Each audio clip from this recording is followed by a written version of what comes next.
turned around, it was my mother that was doing it. And I dropped out of school not too long after that because it was hard for me to sleep because she would get up in the middle of the night, walk outside. I wouldn't know where she was at. And my sister was older and out of school. My brother was younger, not in the time you're trying to make something out of yourself, trying to get a little reputation and stuff. So I ended up dropping out of school. My mom got committed to Our Lady of Peace, to where they was able to help her. And when they came and got her, they mentally committed her. And when they came and got her, she was hollering for me to help her. Okay. And if a boy loves his mother and she's calling for help, and you want to help her, but you know that she needs the help, that was a tough time for me, because on one hand I wanted to help her, but on the other hand I was relieved because I could breathe a little bit because I didn't have to worry about her getting raped or hurt or hit by a car or something like that. So now I was fatherless. Now my mother's in a mental institution. My grandmother's aged out and died. So our household was built up on Social Security checks. So every time somebody died, their check died. And our family got poor. As I was growing up, my family was dying, and we were getting poor as I was growing up. And that was one of the reasons why I had to get out of school and go work and get a job, is because we was eating bologna for like a month or so in water. And I was like, I was crying because I got so tired of eating bologna and nothing else, that I decided I need to go out here in the world and need to get a job. But a high school dropout, all you can do is get restaurant work. Most definitely. So you dropped out, went back and got your GED,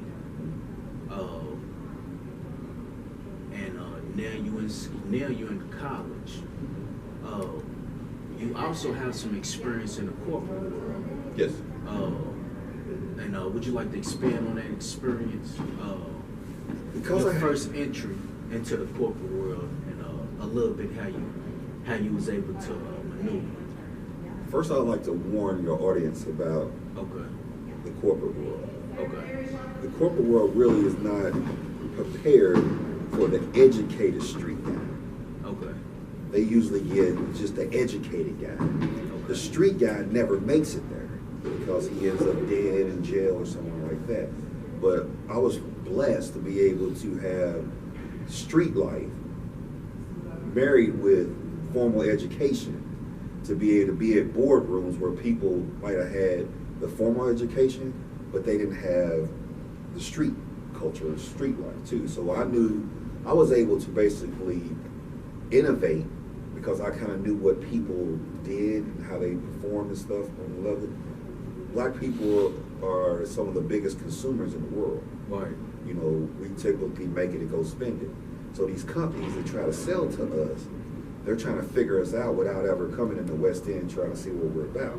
Right. And I could tell them, no, we're not going to buy that. We can go here and get this and get that. Because you've been there firsthand, and then they're doing their statistics from far away. Yes.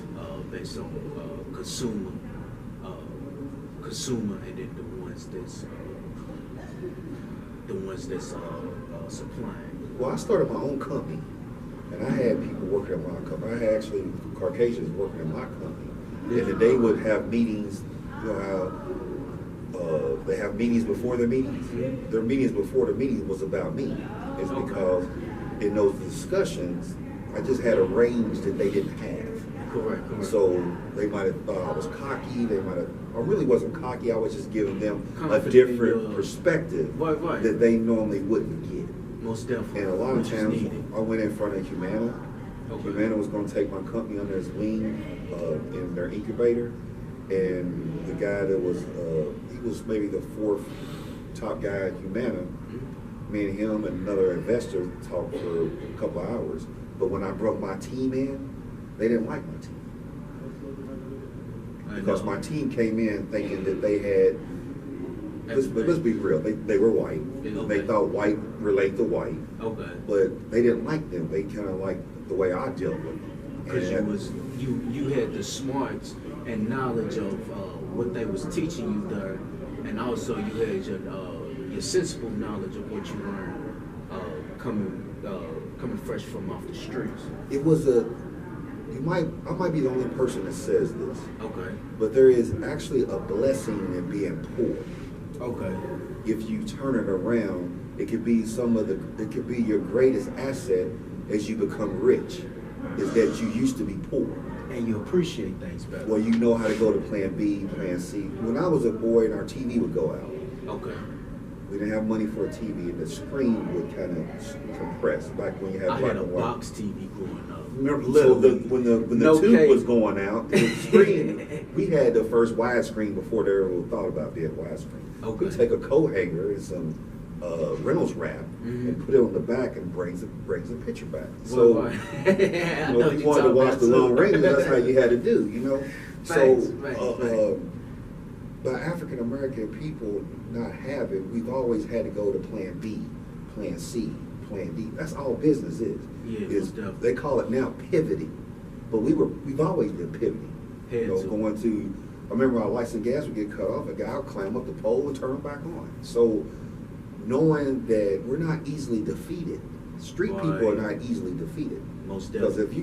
if you've been in the type of streets whatsoever, you get beat up, you come back the next day. You got your black eye, you come back the next day. You get him, he gets you. Mhm. So we're used to getting up and dusting ourselves off and moving forward.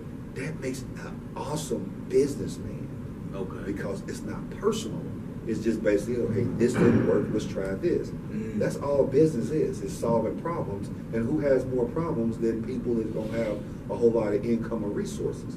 So that going to Plan B, Plan C, Plan D made me really eclectic in the boardroom because when they were stuck on something, I could see where the alternative was around, just like the TV.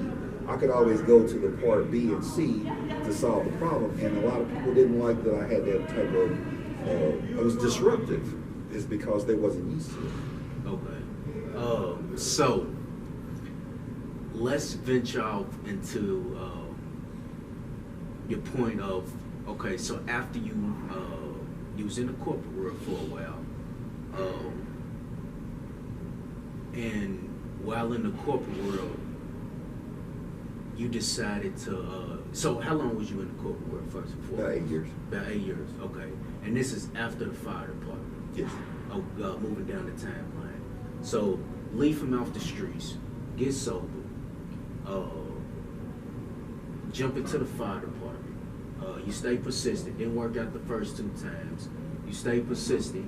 3rd time a charm. You said, I'm gonna see it through. So then you end up, you won the fight. You won the 3rd fight, and boom, you land the fire department. Venturing off after that, you end up getting into the corporate world. Boom, you're in the corporate world. You're doing good. You're starting to do good. No, I'm not doing good. Not initially. I would say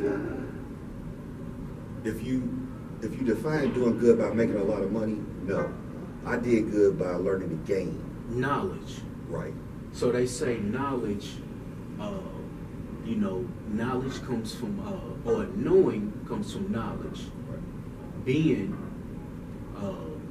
comes from